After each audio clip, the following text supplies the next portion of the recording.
Good morning. This is X Pulse AI Morning Mix. It's Thursday, April 2nd, 2026. Today, Oracle cuts staff while lining up a massive cloud build-out. Microsoft reshuffles its AI org around Copilot. OpenAI edges closer to retail access via ARK. China's chipmakers keep taking share, plus a couple quick chip market moves. Orion, you in? Locked in. Let's do it. Business Standard reported on April 1st to April 2nd that Oracle is laying off thousands globally, while also planning to raise up to $50 billion to expand Oracle Cloud capacity for AI customers, including Nvidia, OpenAI, and Meta. What's going on here? It's a reallocation toward capital-heavy infrastructure. Oracle wants to be a serious alternative for AI training and inference capacity, which means more data centers, power contracts, and networking. Layoffs are the painful part of freeing budget and simplifying org charts while they spend big on compute. So this isn't Oracle is shrinking, it's Oracle is swapping people for GPUs. Pretty much. For cloud providers, the constraint is no longer only talent. It's racks, power, land, and supply chain. Oracle's message is, we'll finance capacity at scale, then lock in long-term enterprise contracts with big AI buyers who can't get enough compute elsewhere. Nothing says growth plan like layoffs and a $50 billion cart. And it also signals competition pressure. If Oracle can reliably deliver capacity, it can win workloads from hyperscalers on price, latency, or dedicated clusters. But it's risky. Debt and CapEx only look smart if utilization stays high. Crunchbase News wrote on April 1st that Q1 venture funding hit a record, about $300 billion invested, driven overwhelmingly by AI deals, compute spending, and frontier labs. Is this a new normal or a blow-off top? It's both momentum and concentration. Big checks are clustering around model companies, infrastructure, and AI inside enterprise software. A lot of that money is effectively prepaying for compute and talent, so the funding spike is partly an AI supply chain story, not just product hype. When funding gets that big, what tends to break first, valuations or patience? Patience. When capital is abundant, teams expand fast, and expectations harden into timelines. The risk is that revenue adoption lags the burn rate, but the counterpoint is real demand. Companies are buying inference like a utility, and that supports durable businesses. Are we seeing more exits too, or just bigger private rounds? Crunchbase flagged large M&A and exchange listings contributing to the activity. The key pattern is a barbell, a few gigantic winners, and then many smaller startups fighting for distribution. In AI, go-to-market is the new moat. Yahoo Finance reported on April 1st that Microsoft is reshuffling its entire AI organization, consolidating teams to accelerate model development, tighten the Copilot experience, and chase new enterprise revenue paths, alongside recent Copilot pricing and tier changes. What's the real signal? Microsoft is aligning incentives. One Copilot story, fewer internal seams. When customers buy Copilot, they don't care which internal group shipped the feature.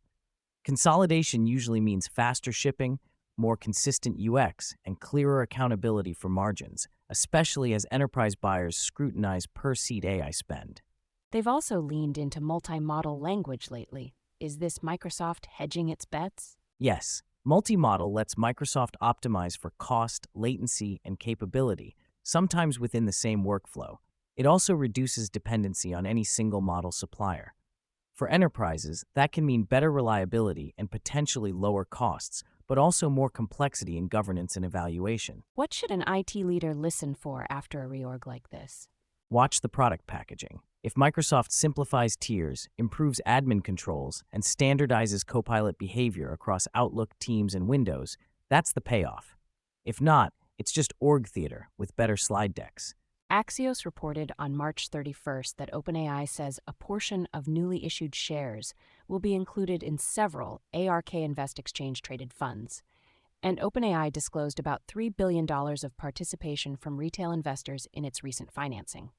How does this change access? Most individuals still won't buy OpenAI shares directly, but if an ARK ETF holds shares, retail investors can get exposure by buying the ETF. It's a bridge. Broader ownership without a full public listing, and it brings new attention to how these private holdings are valued and disclosed. Does that make OpenAI feel more public, even if it's not an IPO? Culturally and financially, yes. More visibility, more scrutiny, and a wider base of stakeholders.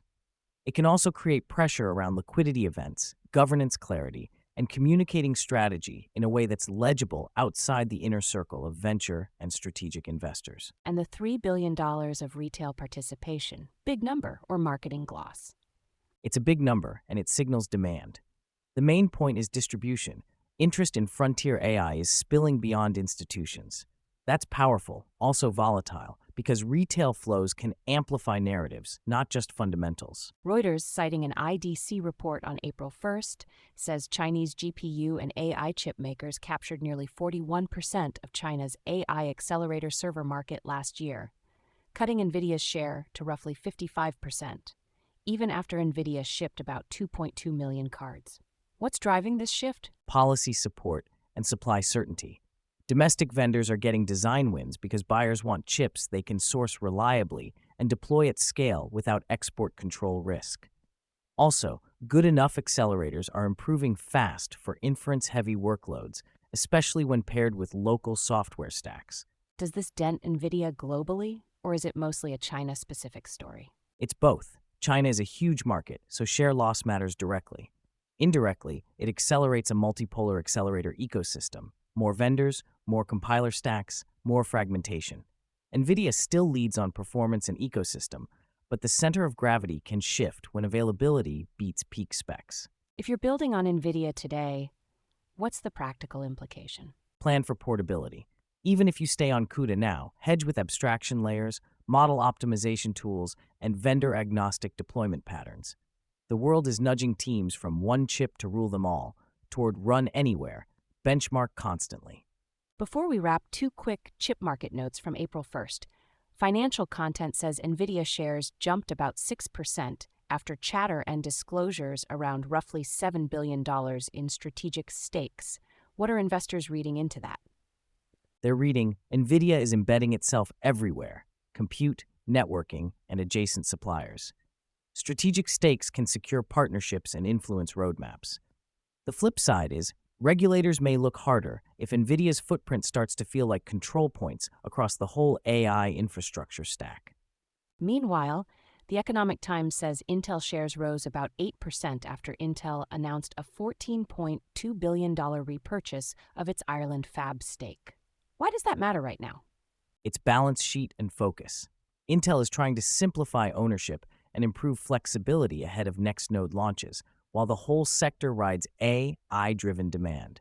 The report also noted AMD gaining on enterprise AI deals, so the market's rewarding credible paths to shipping volume. So investors want fewer side quests and more wafers? Exactly. Less corporate complexity, more execution. In this cycle, can you deliver silicon on time is a product feature. That's XPulse AI Morning Mix from XPulse for Thursday, April 2nd, 2026. If this helped you calibrate your day, share it with someone who'd actually enjoy hearing the words CapEx cycle. See you next time.